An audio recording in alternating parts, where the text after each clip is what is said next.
Today we're going to go over how to customize your workspace and share it with others.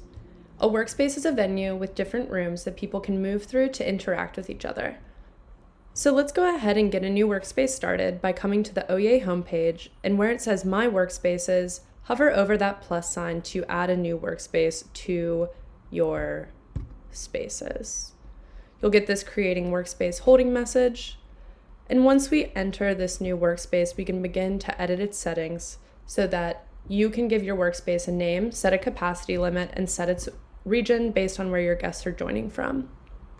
Something to mention is that unlike normal video conferencing calls that start and end with the host coming on and leaving, an ohyay workspace is a 24/7 space that allows people to visit anytime. So let's go ahead and get started on customizing our workspace before we share it. We come up here to our workspace settings. You can also use F1 to open this. We can change the name of our workspace, My New Workspace, which we'll see reflected in the upper right.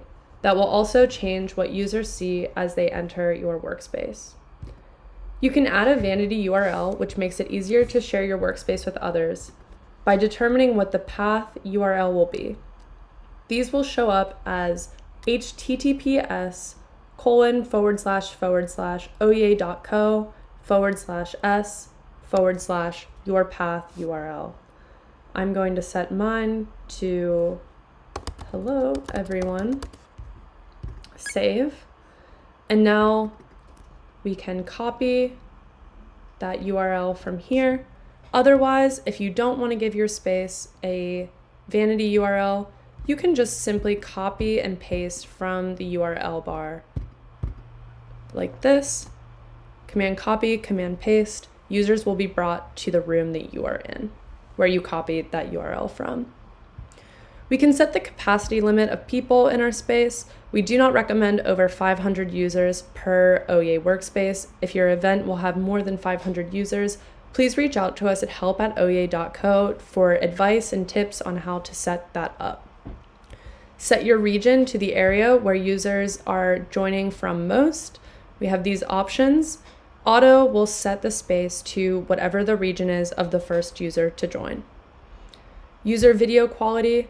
High is something you would only use if you have a few speakers or user slots in your workspace, whereas extra low might be a setting that you choose if you plan to have many people on screen in each room.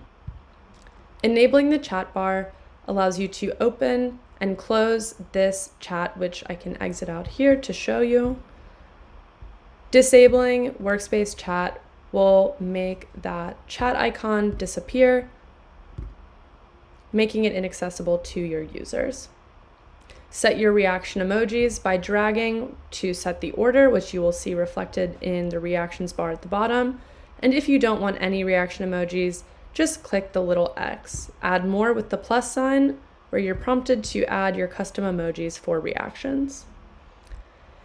Here you can manage who has admin level access to your workspace to give them editor or director. Director are folks you will want to be able to click buttons, see some admin level buttons, whereas editors have full editing access of the workspace you are making. Here you can enable or disable recordings and require or turn off a password. And you can set your password in this dialog box that's brought up. And in the advanced properties, you can find higher level ways to customize the settings of your workspace, but with these here, you'll be in a good place to share. We've already gone over how to share your workspace, but now you need to add things into it. So as you move through these videos, you will see we build our workspaces by adding elements, making new rooms, importing rooms from our room gallery, or custom building with many elements we have available. I hope this was a help, and if you have any questions, please reach out to us via help@ohyay.co or in our Discord channel. We're always happy to help.